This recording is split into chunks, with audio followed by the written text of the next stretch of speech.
Mesdames et messieurs, bonjour et soyez les bienvenus pour cette nouvelle édition de notre journal de 15 heures. Au sommaire de l'actualité.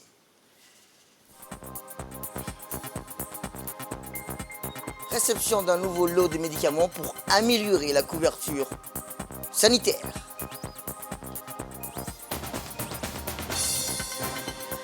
Et enfin, dans l'actualité internationale, la Cour internationale de justice se prononce aujourd'hui sur une requête de Pretoria d'ordonner des mesures auditionnelles. C'était les titres. Merci de nous accueillir chez vous. Je vous dis dans le titre, le ministre de la Santé, Dr Ahmed Roble Abdillah, s'est déplacé dans les entrepôts de PK12 qui viennent de réceptionner plusieurs conteneurs acheminant un deuxième important lot de médicaments. Cette cérémonie de réception s'est tenue en présence du directeur général de la CAM, Dr Hassan Abdurrahman Elmi, et l'ensemble du personnel de la CAM. Cette activité s'inscrit dans le cadre de la vérification sur les disponibilités des médicaments et des équipements médicaux. Pour rappel, le premier lot de médicaments a été réceptionné il y a tout juste 10 jours. Toutes ces nouvelles acquisitions des produits médicaux vont garantir une meilleure couverture des soins au niveau de toutes nos structures de santé, notamment pour la prise en charge du paludisme et différentes fièvres qui touchent le pays ces derniers mois. Il s'agit là également de constituer un stock stratégique en quantité suffisante de médicaments et de consommables afin d'atténuer tout risque de rupture. Ensuite, en compagnie du directeur général de la CAM, Dr Hassan Abdurrahman Elmi, le ministre de la Santé a visité les stocks des médicaments et des consommables des entrepôts de PK12 pour s'enquérir de la disponibilité des intrants en équipements hospitalo-médicaux en prévision des besoins des structures de santé du pays. Au terme de sa visite, le ministre de la Santé a exhorté les responsables de la CAM d'assurer de l'approvisionnement pérenne et la disponibilité sans discontinu des médicaments et des principaux intrants au niveau de toutes les structures de santé présentes sur l'ensemble du territoire national. La réception de ces premiers lots de conteneurs de médicaments sera par ailleurs suivie par d'autres commandes déjà lancées qui arriveront par vagues successives dans les prochaines semaines.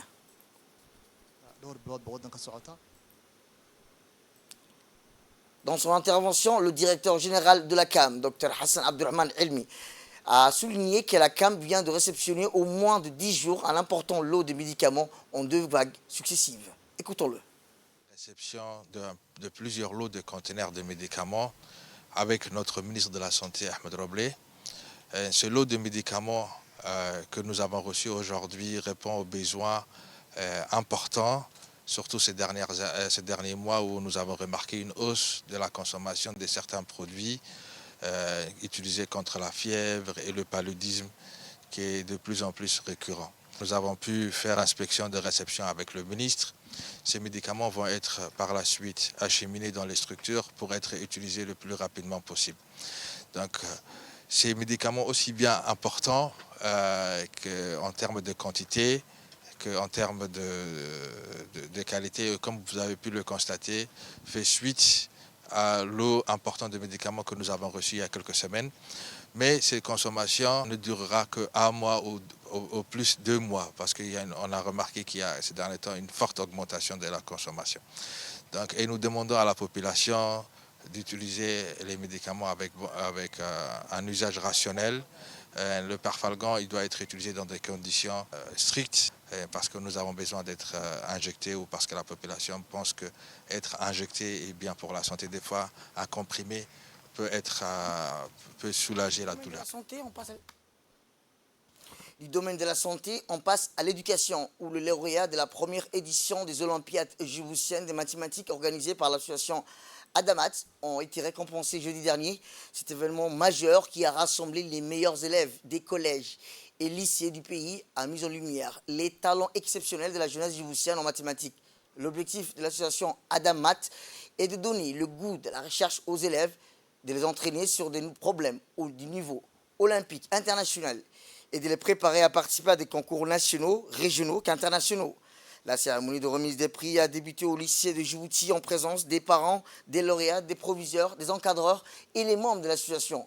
Ensuite, le ministre de l'Éducation nationale et de la formation professionnelle a accueilli les élèves dans son cabinet en présence du secrétaire général, Mohamed Abdallah Mayoub, de l'inspecteur général, Mohamed Abdou Ali, et des membres de l'association Adamat, ainsi que des encadrants des élèves. Les lauréats ont été récompensés avec une attestation de réussite, une enveloppe contenant une somme d'argent. En reconnaissance de leur brillante performance, ils ont ensuite été accueillis chaleureusement au cabinet du ministre. Le président d'Adamats, Mohamed Ali Beyli, a exprimé sa fierté envers ses étudiants et de les encourager à poursuivre leurs efforts et à viser l'excellence. Rappelons que cette cérémonie marque une étape importante dans la reconnaissance des talents mathématiques djiboutiennes et souligne l'engagement des autorités éducatives à promouvoir l'excellence académique dans ce domaine. Dans son discours, le ministre de l'Éducation nationale, M. Moustapha Mohamed Hamoud, a rappelé l'importance de cette compétition nationale, exprimant l'espoir que les lauréats puissent participer à des concours continentaux et internationaux à l'avenir. Écoutons-le. Vraiment, ça fait plaisir aux ministres et ça fait plaisir certainement à vos enseignants, aux inspecteurs, mais également à vos parents, vraiment d'être parmi les meilleurs dans le cadre de cette première édition des Olympiades des mathématiques à Djibouti. Ça veut dire que vraiment les enseignements qui se font à Djibouti sont vraiment des enseignements de qualité. Bravo à vous et bravo donc aux enseignants qui vous ont encadré et aux responsables de cette association d'avoir eu cette initiative, d'avoir organisé cette Olympiade des mathématiques à Djibouti. Et vous allez bien sûr concourir à l'international, bientôt au niveau continental, mais au niveau international, vous allez concourir avec d'autres élèves. Donc on va voir si vous êtes vraiment les meilleurs. Vous êtes les meilleurs djiboutiens, mais est-ce que vous serez les meilleurs en Afrique? Est-ce que vous serez les meilleurs également au niveau international et que vous allez, votre nom va apparaître au plus haut niveau? Donc on aimerait bien. Et nous sommes convaincus et nous sommes sûrs que ça va être le cas. Félicitations à vous tous. Autre actualité nationale, le ministre de l'Équipement et des Infrastructures, M. Hassan Ahmed Ibrahim et sa délégation poursuivent leur mission en Europe, plus précisément à Bruxelles, avec des rencontres clés visant à renforcer les relations et à établir des partenariats stratégiques. Après une série de discussions fructueuses avec les autorités de l'Union européenne, le ministre a rencontré dans la matinée de hier M. Denis Matzen, gouverneur de la province de Namur. Cette rencontre a jeté les bases d'un partenariat solide avec la région wallonne, abordant des sujets cruciaux tels que le renforcement des capacités et le développement ferroviaire, entre autres. Sur le plan bilatéral, le ministre a également eu des entretiens avec les autorités belges du ministère des Affaires étrangères, avec lesquels ils ont échangé sur diverses opportunités de collaboration, notamment dans le domaine des infrastructures. Il convient de noter que la Belgique assure actuellement la présidence de l'Union européenne, une position stratégique pour avancer sur des dossiers communs et renforcer la coopération bilatérale. La mission du ministre s'est achevée hier, marquant la fin d'une série de rencontres productives et prometteuses pour le futur des relations bilatérales, multilatérales dans le domaine du développement des infrastructures. Retour à Djibouti, où l'Institut Al-Wasatiyya de la culture, de la paix a célébré hier la fin de l'année scolaire 2023-2024 et a honoré les participants de la formation sur les compétences honoratoires ainsi que la formation sur le perfectionnement de la récitation du Coran destinée aux imams et prédicateurs, présidé par le ministre des Affaires musulmanes et des biens Waqf, M. Moumen Hassan Barre. En présence du directeur général de l'Institut, Al-Sallassi Ahmed Abdallah, le secrétaire exécutif du Haut Conseil islamique, le directeur général du Diwan de la Zakat, le directeur général par intérim du Diwan des biens Waqf, ainsi que des membres du corps professoral de l'Institut, comprenant des enseignants envoyés par Al-Azhar, Al-Sharif et les imams et prédicateurs bénéficiaires des deux formations. La formation sur les compétences honoratoires a joué un rôle significatif dans la préparation des imams, des prédicateurs, à mieux transmettre leurs messages religieux et sociaux, tout en établissant une communication percutante avec leur communauté. Cette formation a également renforcé leur aptitude en matière d'art oratoire, permettant aux participants d'apprendre, influencer et à convaincre le public en utilisant des preuves, des arguments. Organisée le 24 avril au 6 mai, cette formation a offert aux imams et aux prédicateurs l'opportunité de préparer des sermons à la fois riches en contenant et impactants, s'appuyant sur des versets coraniques, des hadiths prophétiques, ainsi que sur les recherches approfondies des connaissances étendues. La formation sur le tawhid, la maîtrise de la récitation du Coran, visait principalement à enseigner aux imams et aux prédicateurs les règles du tawhid et les appliquer correctement dans la récitation du Coran, y compris les articulations des lettres, leurs caractéristiques. Cette formation, qui s'est tenue du 28 février au 8 mars, a permis aux participants, notamment les imams, de développer leurs compétences en récitation du Coran.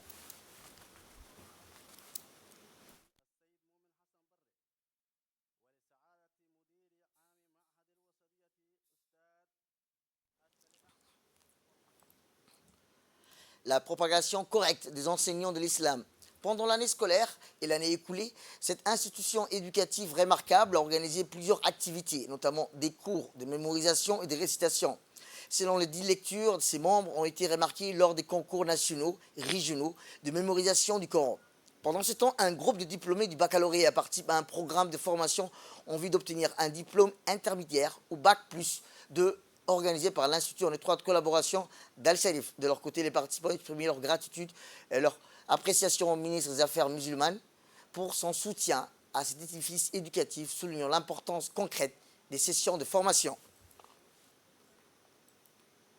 Eh bien, lors de la cérémonie de clôture des activités de l'Institut pour l'année académique, le directeur général de l'Institut Al-Wasatiyya de la culture et de la paix a prononcé un discours en exprimant sa reconnaissance, sa gratitude envers le ministre des Affaires musulmanes pour son parrainage à l'événement. Parallèlement, il a adressé ses félicitations aux imams, prédicateurs, ayant brillamment suivi les formations.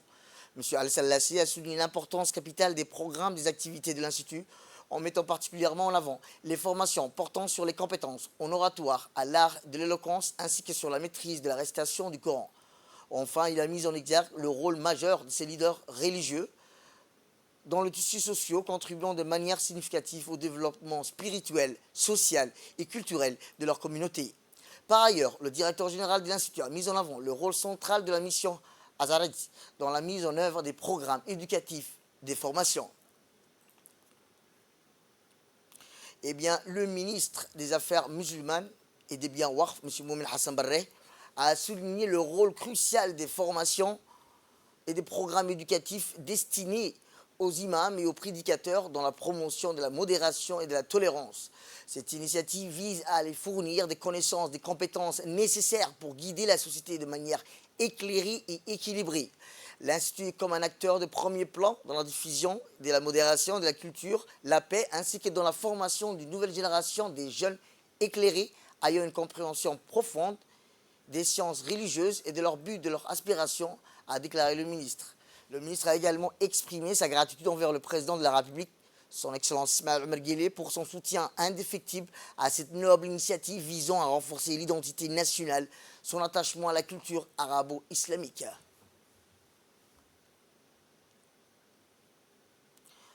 Autre actualité nationale, suite aux intenses travaux, des réflexions autour de la question de la ville, l'espace de vie commun, des échanges fructueux et des débats constructifs durant ces 4 jours.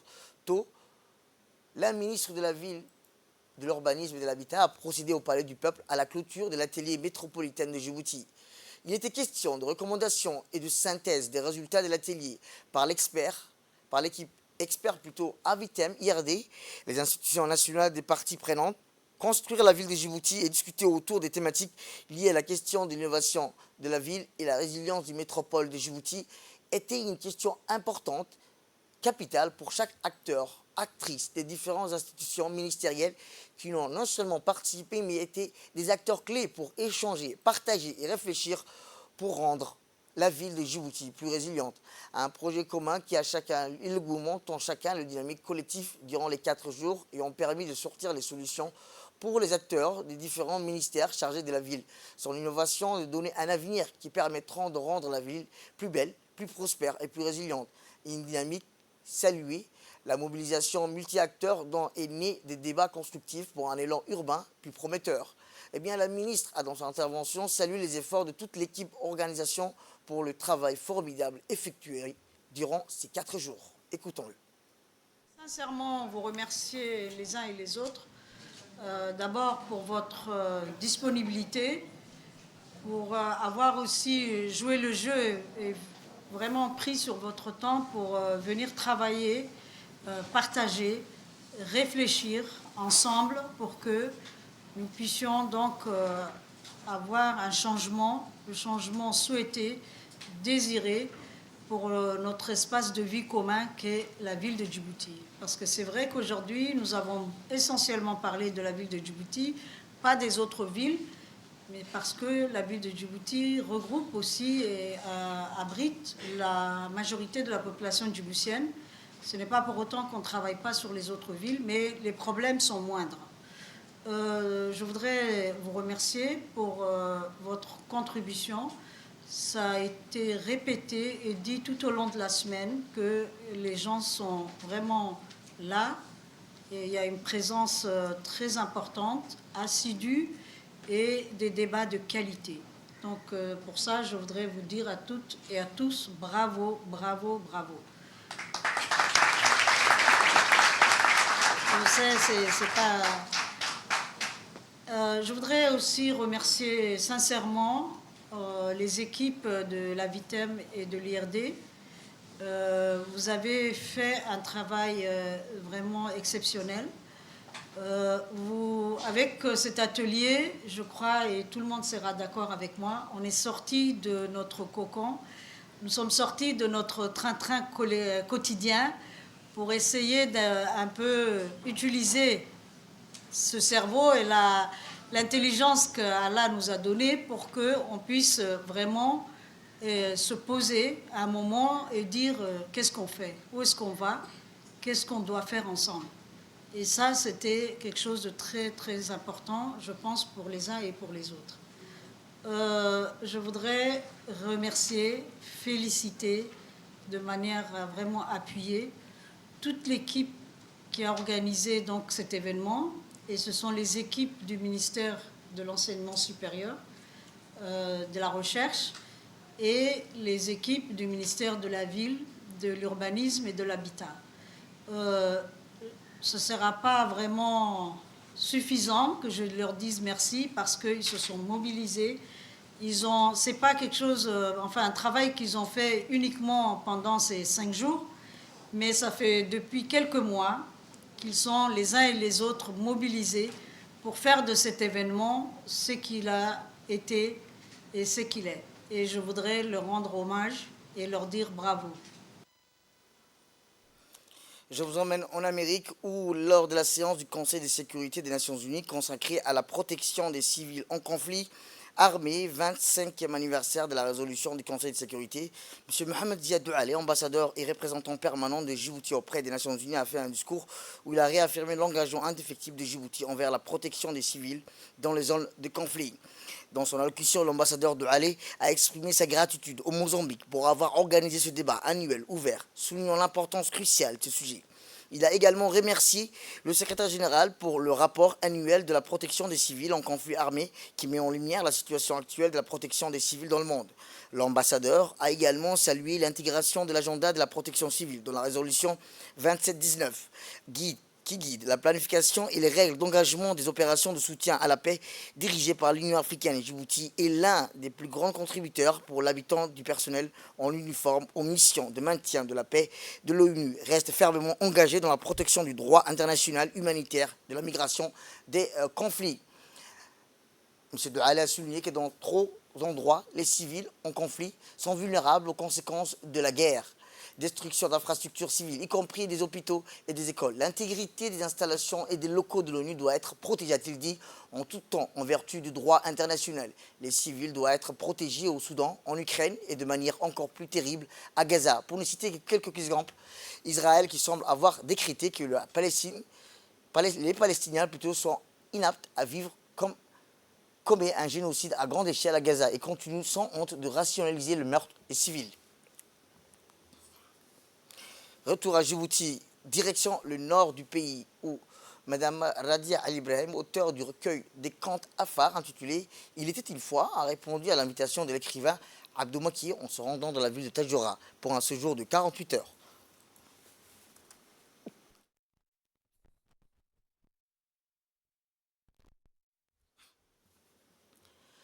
Cet événement littéraire a offert une occasion unique aux lecteurs de rencontrer une figure emblématique de la littérature afar et immergée dans l'univers fascinant de ses contes. Accompagné de l'écrivain Abdou Maki, du conseiller pédagogique Dilani Ouattara, du proviseur du lycée et du directeur de l'école, établissement scolaire de Tadjoura et l'école de Tadjoura 1. Lors de cette visite, elle a eu des échanges enrichissants avec les élèves et leurs enseignants, partageant sa passion pour la littérature, l'importance des contes dans la société. Elle a alors souligné que Mme Radia a rencontré des élèves très éveillés, ambitieux et intelligents. Leur curiosité et leur engagement dans les discussions ont témoigné de leur brillant esprit, de potentiel prometteur. Ces jeunes esprits, par leurs questions pertinentes et leur soif de connaissance, ont su impressionner l'écrivaine Radia et l'ensemble de l'équipe accompagnante. Leur vivacité d'esprit et leur enthousiasme pour leur lecture, les contes ont été des sources d'inspiration pour toutes les présents. Les contes occupent une place prépondérante dans les lectures du monde entier et les contes hafares de Radia ne font pas exception et ils jouent un rôle crucial dans la transmission des valeurs, des traditions et des leçons de vie. Et en ce sens-là, je l'ai écrit parce que j'ai toujours été passionnée de contes. Toute petite, je lisais beaucoup. Et en grandissant, c'est quelque chose qui ne m'a pas quittée. Pour mes enfants, je l'ai lu. Je raconte des histoires, ils sont intéressés. Donc, en ce sens-là, j'ai voulu écrire un livre pour le partager avec les autres. Parce que quand on lit des contes, ce n'est pas que lire des contes, c'est apprendre aussi dans les contes. C'est le merveilleux, ça n'a pas de limite. Mais quand on finit de le lire, il y a toujours une morale qu'on retient. On reste toujours dans le nord du pays, mais cette fois-ci à Obok, où la journée a été organisée par l'équipe pédagogique d'encadrement de l'école d'Obok 2 pour récompenser les meilleurs élèves de l'école de l'année 2023-2024. Les autorités locales ont été invitées et ont répondu favorablement à cette invitation. Pour l'accueil des autorités locales, les élèves ont présenté des activités comme des sketchs, des poèmes, des 3 langues d'enseignement, à savoir le français, l'anglais et l'arabe. Puis les différents discours ont été prononcés par le préfet de la région, M. Moussa Aden Miguini, par le président par intérim du conseil régional, Ahmed Ali Cher, et par le chef des services par intérim, M. Abdelkader Ahmed Hussein, et par le directeur de l'école, Dobok Mohamed. Dans son discours, le préfet a insisté sur la participation des parents dans la vie de l'école pour que ces derniers soient un lieu de vie. Après le discours des officiels, les différents lauréats ont reçu les prix tels que des tablettes, des livres, des bibliothèques, des livres scolaires comme divers et les livres de 6e. Les élèves étaient très contents, puis les enseignants et les plus méritants ont reçu des attestations. Régional à présent en Somalie, où le fleuve Chabel, qui traverse certaines régions de la Somalie, a encore provoqué cette année des fortes inondations dans la ville de Beledweyne, dans la région de Hiran, située au centre de la Somalie. La plupart des habitants du district de Beledweyne en Somalie ont été déplacés, comme vous le voyez sur les images, de la ville, notamment dans des zones de Koshin